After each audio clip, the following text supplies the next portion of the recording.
Welcome, everyone. I'm Jordan Sharp. It is Friday, which means once again it is time for our NBA picks battle between the one and only Swinging Johnson and myself, Jordan Sharp. But to this point, it through 6 weeks has not been much of a battle so far because Swinger is 10-2. He is red hot. He cashed 2 picks last week. I am floundering around 500 at 6-6. Swinger, how is it going? And you're completely running away with this. Do I have time to catch up to you through the playoffs, or are you just going to spank me like a redheaded stepchild in Kmart in this contest? I prefer the redheaded stepchild. And yes, thank you, Jordan. It is good to be back. And, sometimes you're just unconscious and you can't do any wrong. But we still have a little bit of regular season and playoffs to go. So I am by no means the winner yet. But I'll tell you what, 10-2, I will take it. Yeah, it sounds good. Well, I'm feeling pretty good about my 2 picks here tonight. I've caught a little bit of bad luck here over the last couple of weeks. That's gotten me really close to going 4-0 here the last 2 weeks. But you have been on fire, so we'll start with you. You have one pick for us today. You're going to release the other one in the forum. Give us your first pick tonight. All right. Well, Jordan, this is going to be one of two. I'm going to be revealing the second pick later on in my article that will be featured in the SBR Picks forum. But for this one, I am going to plunge headlong into the marquee matchup tonight. And that is, of course, the game between the Spurs and the Rockets. And anyone that's even been casually watching the NBA has to know that the Spurs really have been a veritable ATM. They've reeled off 9 in a row, both straight up and against the number, and doing the same in 12 of the last 13 games. I mean, that is absolutely crazy. This team is blazing, and they've actually just catapulted themselves into the thick of the Western Conference playoff picture. They are now one of 5 teams in really what is a virtual deadlock for seeds 2 through 6. But one of those 5 teams that they're in contention with, they're facing this very evening, and it was that same team that they played in their last game on Wednesday night. I speak, of course, of the Houston Rockets, and on Wednesday night, the Spurs came away with a 110-98 victory, and yet another cover for a San Antonio team. It's like a freight train rolling downhill. It just cannot be stopped. But tonight's game is in Houston, and the Rockets are going to get a little home cooking after spending 5 of their last 6 games on the highway. Jordan, I am here to announce that the freight train stops in Houston because the Rockets are going to win this one outright. Now, there are a few reasons why I'm going to spit in the wind and bet against a team as white hot as the Spurs. And could only be on a team that I feel is every bit as good as San Antonio and has a few other advantages going for it. Now, here are a few things to consider. Spurs are playing their 3rd game in 4 nights.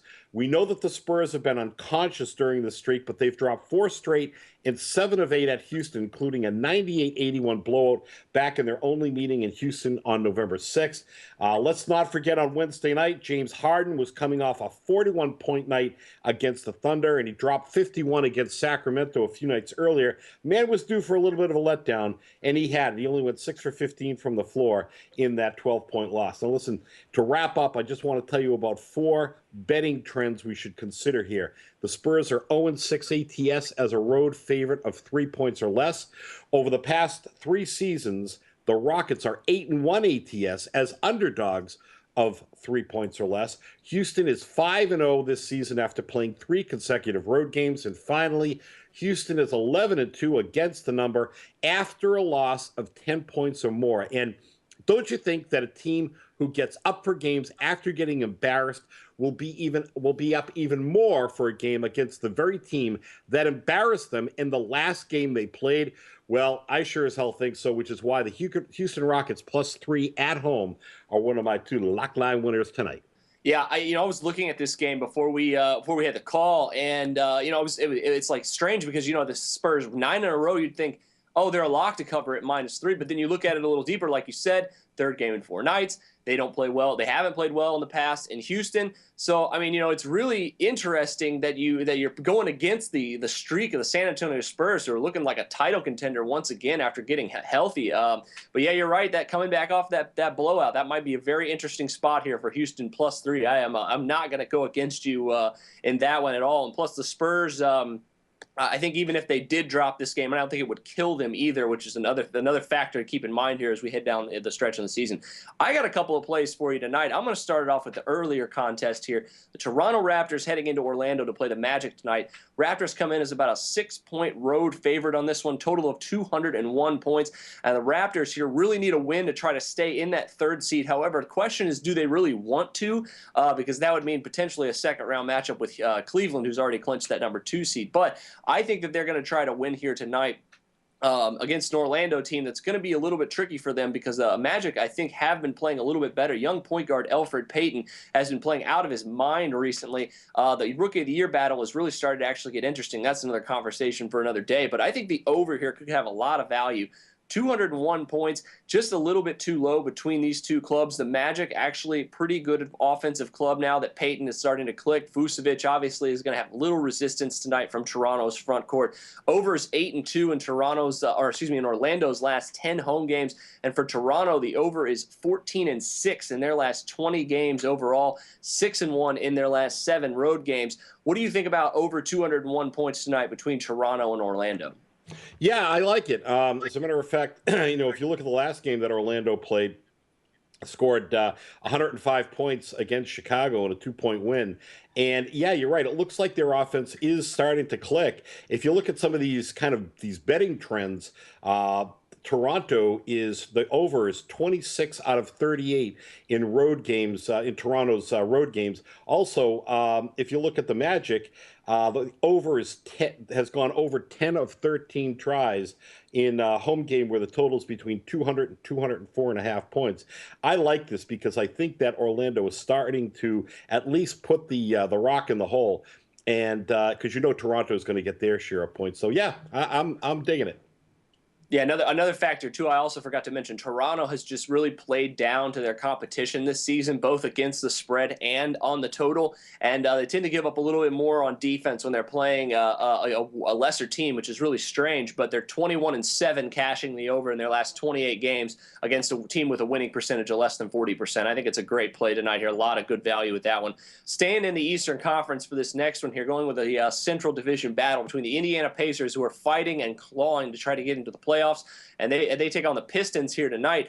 It's a strange world for the Detroit Pistons recently, but it's really been a tale of two sides here between their road games and their home games. Been pretty atrocious on the road recently, but they're 5-1 against the spread in their last 6 home games.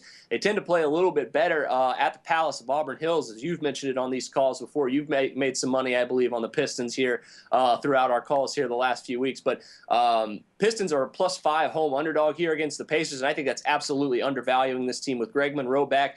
And I think that people are going to look at it and say, oh, well, Paul George is back. Well, Paul George is still only going to play 15 minutes in this game. That's not a whole lot of time to put an impact on this game, especially with the Pistons at home at a +5 dog. They're 5-1 in their last 6 games as a home dog, 7-3 against the spread in their last 10 overall. And Indiana, although this dates back a season or two, they're only 10-24 against the spread in their last 34 tries as a road favorite in this one. I think the Pistons can cover here. I know Indiana's been tough, but I think this could be a low-scoring game. I think I could favor the home team here taking the points. What do you think about that one? Yeah, I looked at this game and I almost put my money on Detroit, and then I backed off just a little bit as I reviewed some of the other plays. But yeah, in the choice between Detroit and Indiana, I do think Detroit has some value here. I have made money on Detroit this season. Detroit is 5-1 against the number as a home underdog of 3.5 to 6 points.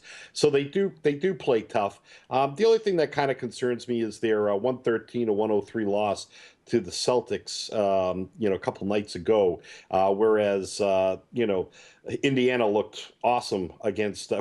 Anyone looks awesome against New York, but they were playing in Madison Square Garden. They won 102-86 and covered the 11-point inpost pretty easily.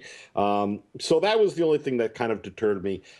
Indiana's won 3 and covered the last 3. Whereas Detroit has kind of been up and down. So, but if I had to take one of the two, I would go with Detroit plus the points because, as you stated, it should be a relatively low scoring game, and that'll favor the dog.